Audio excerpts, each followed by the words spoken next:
करूया आता हे. हा, BK unsolved sum, admission of partner, sum number 8. Okay, so let us start with it. First is our profit and loss adjustment account. दूसरा हम लोग open करते पार्टनर्स कॅपिटल अकाउंट. यहाँ पे याकडे कोणते कोणते पार्टनर्स आहेत बघा. साहिल, निखिल आणि तिसरा आहे वरद. मग पहिले आपण घेऊया साहिल, निखिल, वरद. साहिल, निखिल, वरद. ओके, त्याच्यानंतर ऍडमिशन काय दिले त्यांनी. 1 एप्रिल 2017 ला ऍडमिशन झालंय. म्हणजे इथे आपल्याला इयर करावं लागेल 2017. 1 April 2017 after admission. Okay, normally जसं आपण करतो तसंच पहिल्यांदा कॅपिटलचे बॅलन्स लिहून घ्यायचे. जर्नल एंट्री जर सांगायची झाली तर बॅलन्स लिहिण्याची कोणतीही जर्नल एंट्री येत नाही. ओके, सो साहिल आणि निखिलचा बॅलन्स लिहून घेतला आपण. By balance brought down 80,000. निखिलचा आहे 1 लाख.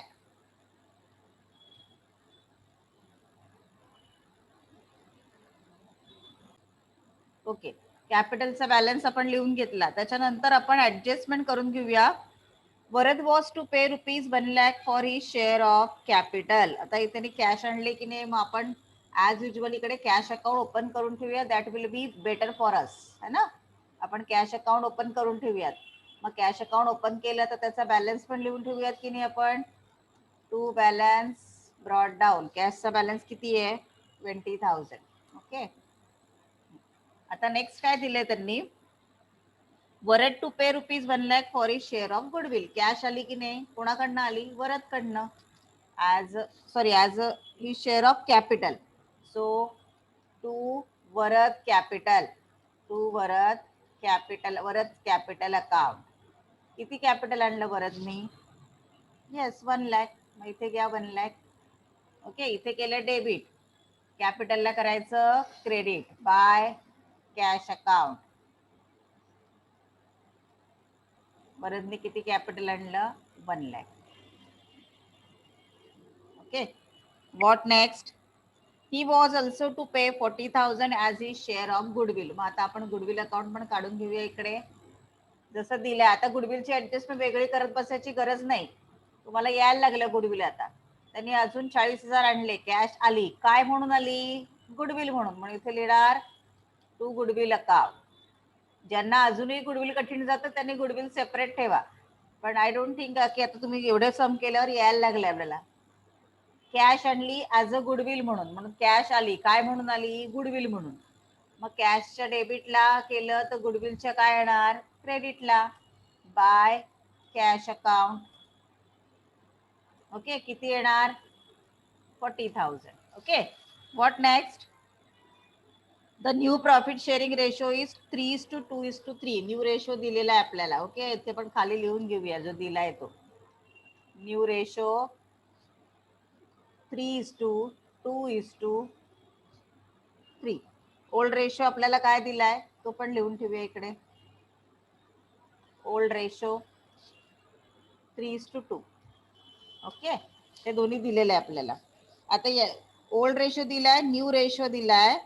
मग याच्यावरनं आपल्याला काय काढता येईल, या सॅक्रिफाईस रेशो काढता येईल ना, ज्याच्यामध्ये गुडविल डिस्ट्रीब्यूट करायचं असतं. पण आधी आपण बाकीचे ऍडजस्टमेंट करून घेऊयात. इथे आपण लिहून घेतलंय.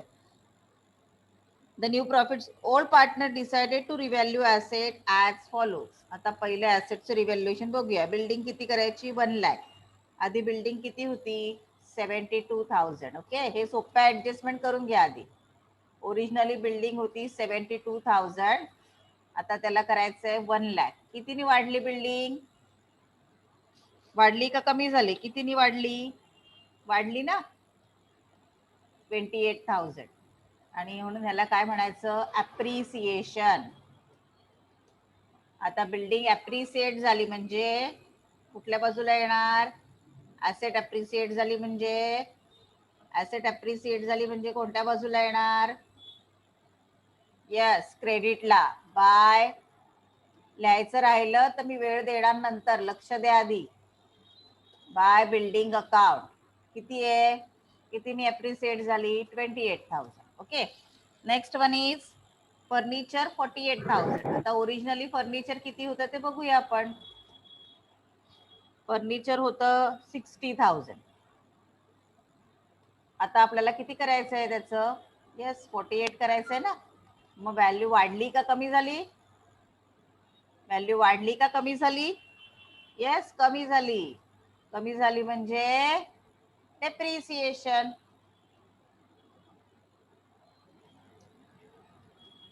ओके, मग डेप्रिसिएशन कोणत्या बाजूला येणार? कमी झाली ॲसेटची व्हॅल्यू म्हणजे डेबिटला, राईट. डेबिटला घ्या. टू फर्निचर किती येणार? 12,000. Okay, what next? डेटर्स पहिले किती होते? 40. आता किती झाले? In view of likely bad debts. त्यांनी काय सांगितलंय की लाईकली बॅड डेब्ट्स. व जसा शब्द वापरलाय तसा शब्द वापरायचा आपल्याला. डेटर्स किती आहेत? 40,000 आहेत ना ओरिजिनली. मग ते आपण इथे घेऊयात. जसं त्यांनी सांगितलंय तसंच लिहायचं. हा, आपलं डोकं काही वापरायचं नाही. डेटर्स 40,000 आणि आपल्याला त्याचे करायचे 38,000 आणि ब्रॅकेटमध्ये लिहिलंय in view of likely bad debts. इथे म्हणायचं लेस बॅड डेब्ट्स लाईकली. जसं त्यांनी शब्द वापरला तसंच. किती बॅड डेब्ट्स दाखवायचे? 2,000. इथे केले 2,000 लेस म्हणजे ऍसेट कमी झाली. मग इथे काय येणार? टू डेटर्स ब्रॅकेटमध्ये लिहायचं लाईकली बॅड डेब्ट्स. हे सगळं लिहिणं आवश्यक आहे. किती आहेत ते? 2,000. Okay, what next? It was found that there was a liability of 3,000 for goods in March 2017 but recorded on 2nd April 2017. म्हणजे नवीन एक लायबिलिटी क्रिएट झाली जी ऍडमिशनच्या आधीची होती. मग लायबिलिटी वाढली म्हणजे कुठल्या बाजूला येणार? येस प्रॉफिट लॉस ऍडजस्टमेंटच्या. मग येणार इथे टू अनरेकॉर्डेड लायबिलिटी. पेड केली का ती अनरेकॉर्डेड लायबिलिटी? नाही ना केली. म्हणजे ती आपल्या बॅलन्स शीट मध्ये यायला हवी की नाही अनरेकॉर्डेड लायबिलिटी. जर पेड केली असती तर नसती आली, पण आता पेड केलेली नाही म्हणजे लायबिलिटी साईडला येणार बॅलन्स शीटच्या. अनरेकॉर्डेड लायबिलिटी किती आहे? 3,000. ही नवीन ऍडजस्टमेंट बघितली आपण आज. अनरेकॉर्डेड लायबिलिटी वाढली ना आपली म्हणजे आपला लॉस झाला म्हणून डेबिटला घेतलं आणि ती अजून पेड झालेली नाही म्हणून बॅलन्स शीटच्या लायबिलिटीला दाखवली. You are required to prepare profit and loss adjustment account. बस एवढंच दिलेलं आहे ना आपल्याला. मग आता आधी आपण गुडविलची ऍडजस्टमेंट कव्हर करून घेऊया. सोपं सम आहे एकदम. Goodwill of new partner is to be distributed among old partners in their sacrifice ratio. आता इथे आपल्याला ओल्ड रेशो दिलाय आणि न्यू रेशो दिलाय. मग सॅक्रिफाईस रेशोचा फॉर्म्युला काय येणार? Sacrifice ratio equal to old ratio minus new ratio. Okay, ज्यांना अजूनही मायनस वगैरे करता येत नाही त्यांनी मला सांगा. तर पहिला पार्टनर कोण होता बरं? साहिल. पहिल्या पार्टनरचं नाव होतं साहिल. साहिलचा ओल्ड रेशो काय होता? 3:2 म्हणजे 3/5 मायनस न्यू रेशो होता 3 + 3 6 + 2 8 म्हणजे 3/5 मायनस 3/8. ओके, लक्षात येत आहे? 3/8 का घेतलं? 3 आणि 3 6 आणि 2 8. 3 + 3 6 + 2 8 आणि इकडे 5 म्हणजे 3/5 मायनस 3/8. आता कॉमन काय येणार मग खाली? 5 च्या टेबलमध्ये ना 8 येत ना 8 च्या टेबलमध्ये 5 आहेत म्हणजे 8 5 जा करायला लागेल 40. करेक्ट. मग 5 ला 8 नी मल्टिप्लाय करतो म्हणजे 3 ला पण 8 नी मल्टिप्लाय करायचं म्हणजे किती येणार? 24 मायनस 8 ला 5 नी मल्टिप्लाय करणार म्हणजे 3 ला पण 5. 3 × 5 24 मायनस 5 डिवायडेड बाय 40. मग किती येणार? 24 मायनस 5 सांगा बरं. 24 मधनं 15 गेले किती येणार? 24 मायनस 15 किती येतात करा आणि मला सांगा. 9 येतात ना. 9 डिवायडेड बाय 40. ओके, हे झालं साहिलचं. आता दुसरा कोण आहे? निखिल आहे की नाही? तिसरा कोण आहे? निखिल आहे. निखिल किती आहे? निखिलचा ओल्ड रेशो होता 2/5 मायनस निखिलचा न्यू रेशो होता 2/8. म्हणजेच पुन्हा सेम 8 2 जा 16 minus 2 5 जा 10 divided by 40 that is equal to 16 minus 10 किती येणार? 6 divided by 40. आता सॅक्रिफाईस रेशोला डिनॉमिनेटर काय याला इम्पॉर्टन्स नाहीये, वरचं फक्त बघा किती आहे? 9:6. आता याला स्मॉल केलं तर किती येईल? 9:6 ला 3 3 जा 9 and 3 2 जा 6 3:2. म्हणजे आपला रेशो काय आला? 3:2. जरा ऍडजस्टमेंट होत नाही याच्यामध्ये, तुम्ही लिहा बरोबर हा ratio. The ratio will be, sacrifice ratio will be 3:2. Remember that 3:2 आपला आधी काय होतं बघा, ओल्ड रेशो किती होता? 3:2 होता ना, आणि हा पण आला तुमचा 3:2. लकीली आलाय सेम, पण जेव्हा तुम्हाला न्यू रेशो दिलेला असतो ना, तेव्हा हे नेहमी सेम येतं असं नाही. तर 3:2 मध्ये आपल्याला गुडविल डिस्ट्रीब्यूट करायचंय. आता कोणाकोणाला? साहिलला आणि 2 निखिलला. मग इथे येणार 2 Sahil capital 2 Nikhil capital, bracket मध्ये लिहा. कुठल्या रेशो मध्ये? Sacrifice ratio. सॅक्रिफाईस रेशो तो लकीली आपला 3:2 आलाय. मग आता किती होतं बरं गुडविल आपलं? 40,000. 40,000 3:2 मध्ये कसं वाटणार? 3 + 2 5.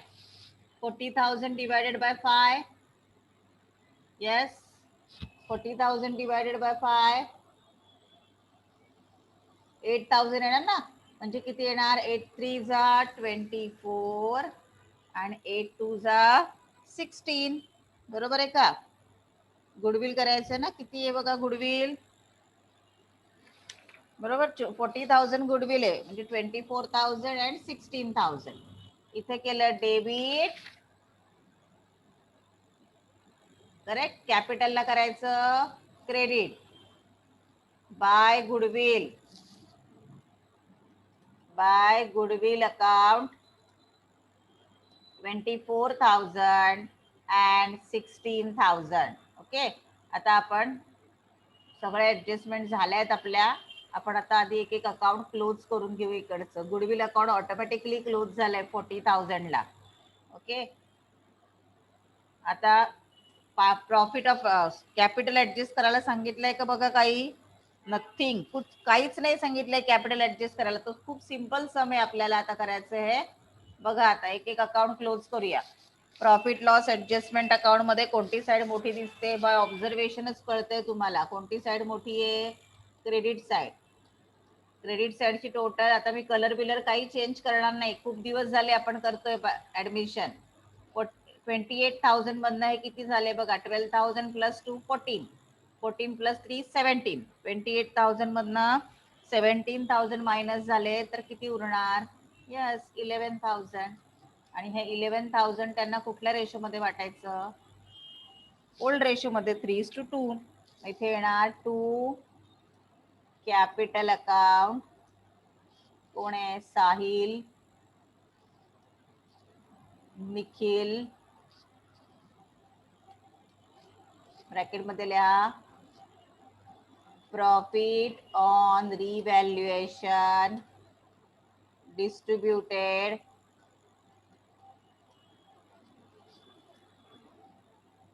In old ratio. सो 11,000 3:2 मध्ये वाटायचंय. 3:2 म्हणजे किती येणार सांगा बरं? 6,000. रेशो मध्ये वाटता येत नसेल तर मला चॅट बॉक्स मध्ये टाका. 36,600 and 4,400. So total will be 11,000. Okay. इथे केलं डेबिट. कॅपिटलला काय करणार? Credit by profit and loss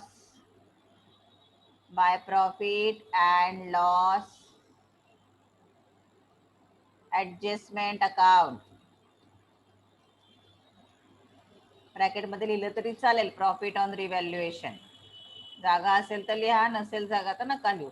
आता इथे काहीच ऍडजस्ट करायला सांगितलं नाही. बाकीच्या प्रॉब्लेम मध्ये ऍडजस्टमेंट खूप सांगितले होते ना आपल्याला, adjust in their profit sharing ratio वगैरे. इथे काहीही नाहीये, सरळ क्लोज करायचंय आपल्याला, असं म्हटलंय का काही इथे? बरं बघा,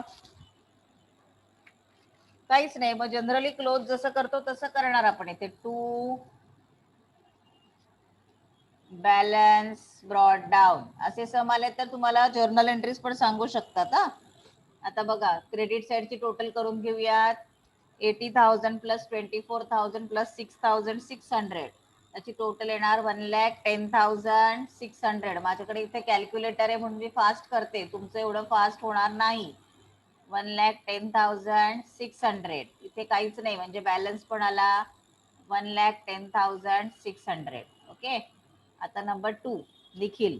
निखिल 1 लाख प्लस 16 प्लस 4 म्हणजे किती येणार? 1,20,400. डेबिटला तर काहीच नाहीये म्हणजे सेम येणार 1,20,400. इथे पण येणार 1,20,400. ओके. आणि याचा तर काहीच प्रश्न नाही, याचं तर 1 लाखचं 1 लाखच येणार. इकडे पण 1 लाख, इकडे पण 1 लाख आणि इकडे पण 1 लाख. ओके. हाला बॅलन्स. आता हा बॅलन्स कुठे येणार? येस, लायबिलिटीला येणार ना, कारण क्रेडिट डेबिटला बॅलन्स दाखवला म्हणजे हा क्रेडिट बॅलन्स आहे. कोण कोण आहे? साहिल, निखिल, वरद. ओके. आता साहिलचं कॅपिटल आपण काढलं होतं. किती काढलं होतं? 1,10,600. निखिलचं काढलं होतं 1,20,400. आणि वरदचं तर सेमच आहे 1 लाख, काहीच नाही त्याच्याकडे अजून वेगळं. मग याची टोटल करा, ती येणार 3,31,000. आता ओल्ड बॅलन्स शीट कम्पेअर करायची आणि बघायचं की काही राहिलंय का आपल्याकडनं. येस, ओल्ड बॅलन्स शीट प्रमाणे आपण क्रेडिटर्स घेतलेले नाही, त्याच्यामध्ये काही चेंजेस नाही. मग आपण तसे क्रेडिटर्स घेऊन टाकायचे 60,000. ओके. आता इकडे बघूया आपण ऍसेट साईडला. फर्निचर आपण घेतलंय दिल्याप्रमाणे, त्याच्यानंतर बिल्डिंग पण आपण घेतलंय, डेटर्स आपण केलंय. क्लोजिंग स्टॉक वरती काही ऍडजस्टमेंट आहे का? बघा, काहीच ऍडजस्टमेंट नाहीये. मग ती ऍज इट इज घ्यायचं आपण. क्लोजिंग स्टॉक वरती काही ऍडजस्टमेंट दिलेली नाही. मग 48,000 ऍज इट इज येणार ते. नेक्स्ट. आता कॅश अकाउंट क्लोज करा. परत मी सांगते, कॅश अकाउंट क्लोज करा केलं तरी पण चालेल, डायरेक्ट टोटल घेतली तरी पण चालेल. किती आली टोटल? 1,60,000 आली ना. आता आपण अकाउंट काढलंय म्हणून मग मी इथे करून दाखवते. बाय बॅलन्स कॅरीड डाऊन किती येणार? 1,60,000. आणि टोटल आपण करून दाखवा टॅली 1,60,000. ह्याचं काही व्यवस्थित ड्रॉ करत बसायची गरज नाही, डायरेक्ट इथे कॅश लिहून टाका 1,60,000. Cash in hand, cash in hand 1,60,000. Okay. आता आपण याची टोटल टॅली करून बघूयात. बघा टोटल टॅली होते का? टोटल टॅली झाली, याचा अर्थ आपण केले ते बरोबर आहे. 3,94,000. इकडे पण येणार, एकदा तुम्ही क्रॉस चेक करा. टोटल 3,94,000. ओके. जर टोटल टॅली झाली याचा अर्थ आपण केले ते. ओपनिंग बॅलन्स ऑफ कॅपिटलची कधीही जर्नल एंट्री येणार नाही, लक्षात ठेवायचं नेहमी. ओके. दुसरी आणि महत्वाची गोष्ट ती म्हणजे जर तुम्हाला प्रॉब्लेम मध्ये जनरल रिझर्व किंवा profit loss account balance sheet मध्ये दिलं असेल तर त्याची आधी एंट्री करून घ्यायची. आता या प्रॉब्लेम मध्ये फॉर्च्युनेटली आपल्याला दिलेलं नाही. जर दिलं असतं तर काय एंट्री आली असती? जनरल रिझर्व आपण प्रॉफिट लॉसच्या क्रेडिटला घेतो, मग आपण एंट्री केली असती general reserve account debit, general reserve आपण कॅपिटलच्या क्रेडिटला घेतो, त्यामुळे आपण एंट्री केली असती general reserve account debit to partners capital. पण आता ते दिलेलं नाही, त्याच्यामुळे आपल्याला ते करायची काही आवश्यकता नाहीये. ओके. मग आता आपण काय करायचं? जर अशा वेळेला जर नाही दिले तर डायरेक्ट आपण प्रॉफिट लॉस ऍडजस्टमेंट पासून सुरुवात करायची. ओके. बघा, प्रॉफिट लॉस ऍडजस्टमेंट मध्ये हा जो प्रॉफिट दिलाय तो सोडून सगळ्या एंट्रीज करून घ्यायच्या आधी. हा, कसं येणार बघा, प्रॉफिट लॉस ऍडजस्टमेंट अकाउंटच्या डेबिटला profit loss adjustment account debit to पहिलं काय आहे, फर्निचर. मग तिकडून एंट्री सुरू करा. Profit loss adjustment account debit, तुम्हाला रिव्हॅल्युएशन अकाउंट म्हटलं असेल शब्द तर रिव्हॅल्युएशन वापरायचा. Profit loss adjustment account debit to furniture account 12,000. दिलं. मग म्हणायचं नॅरेशन काय येईल, being furniture depreciated, being furniture depreciated. Okay. आता दुसरी एंट्री, सगळी डेबिट साइड पकडून ठेवायची, फक्त प्रॉफिट सोडून सगळं. हा, टू डेटर्स आहे की नाही, मग एंट्री काय येणार, profit and loss adjustment account debit to debtors account, profit and loss adjustment account debit to debtors account.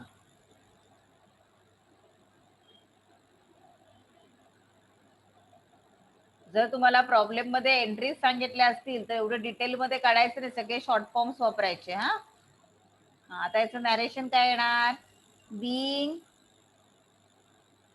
Value of debtors decrease, being value of debtors decrease due to likely bad debts, due to likely bad debts.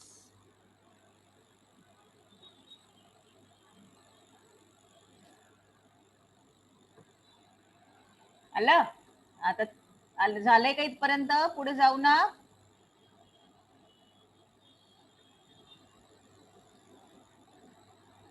आता पुढे बघा, next आहे अनरेकॉर्डेड liability. मग परत profit and loss adjustment account debit to unrecorded liabilities,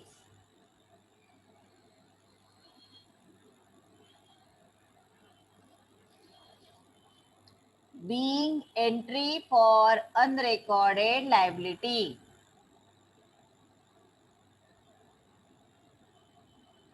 being entry for unrecorded liability. Got it? आता बघा, आता profit किंवा लॉस जो रिव्हॅल्युएशनचा तो आधी वाटायचा नाही आपल्याला. आता आधी आपण क्रेडिट साइड करून घेणार आहे, बाकी सगळ्या एंट्रीज करून घेणार आणि सगळ्यात शेवटी प्रॉफिट वर जाणार आपण. Got it? हा, प्रॉफिटची एंट्री आधीच नाही करायची कधी. डेबिट साइड प्रॉफिट सोडला तर संपलंय सगळं. आता क्रेडिटला बघा, profit loss adjustment account credit झालंय आणि काय अकाउंट डेबिट होणार, मग बिल्डिंग. मग एंट्री करा, बघा इथे दिसतंय ना. मग एंट्री करा, building account debit, building account debit 28,000 to profit and loss adjustment account 28,000.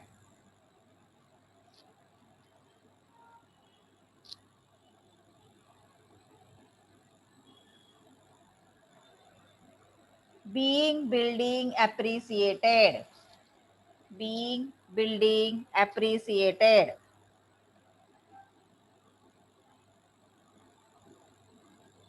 That's it.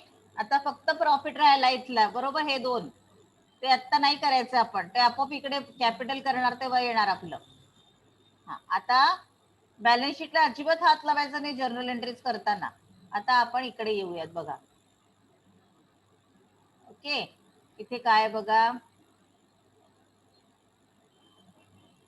Capital account आहे ना, पार्टनर्स कॅपिटल अकाउंट. ओपनिंग बॅलन्सची एंट्री येत नाही. ओके, त्याच्यानंतर वरत कॅपिटलला इकडे डेबिटला तर काहीच नाहीये, कॅपिटलच्या बॅलन्सची एंट्री येत नाही. बाय बॅलन्स इकडे कॅरीड डाऊन येणार, ब्रॉड डाऊन नाही येणार. By balance carried down. Okay, याची एंट्री कधी येत नाही. आता इकडे कॅश लिहिलंय की नाही, वरचं कॅपिटल अकाउंट क्रेडिट झालं आणि कोणतं अकाउंट डेबिट झालं, कॅश. मग एंट्री काय येणार, लिहा, cash account debit to Varad capital account, cash account debit to Varad capital account.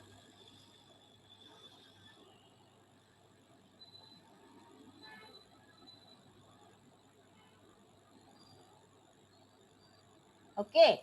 आता पुढे, being capital brought in, by new partner. Being capital brought in by new partner. That's it. Okay. आता पुढची entry काय बघा, bye goodwill म्हटलंय की नाही. Okay, पण डायरेक्ट गुडविल डिस्ट्रीब्यूट करून चालेल का आपल्याला, आधी ही एंट्री करायला लागेल ना.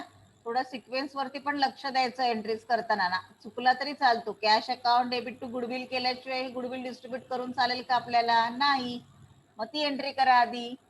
Cash account debit to goodwill account. Cash account debit to goodwill account.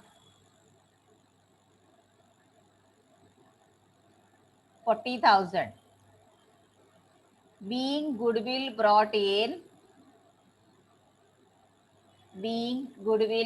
in by new partner. Being goodwill brought in cash असं म्हटलं तरी चालेल, by new partner. आता गुडविलचं डिस्ट्रीब्युशन करा. इथे केलं क्रेडिट आणि गुडविलला केलं होतं डेबिट ना, मग काय एंट्री येणार, goodwill account debit 40,000 to Sahil Capital 24,000 to Nikhil Capital 16,000. Being goodwill distributed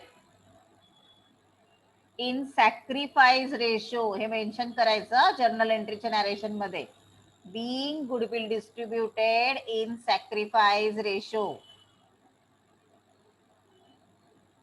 That's it. आता शेवटची एंट्री इथे दिलाय ना, प्रॉफिट लॉस ऍडजस्टमेंट क्रेडिट, म्हणजे प्रॉफिट लॉस ऍडजस्टमेंटला डेबिट झालं असणार. मग या profit and loss adjustment account debit 11,000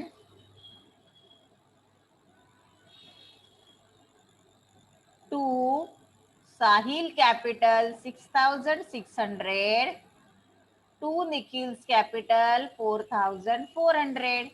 That's it. झालं तुमच्या जनरल एंट्रीज. बघा, विदिन 30 मिनिट्स मी एक्सप्लेन करून तुमच्या एंट्रीजही करून झाल्यात. नॅरेशन काय येणार, being profit on revaluation distributed in their old ratio. Being profit on revaluation distributed in their old ratio. That's it. संपल्या जर्नल एंट्रीज.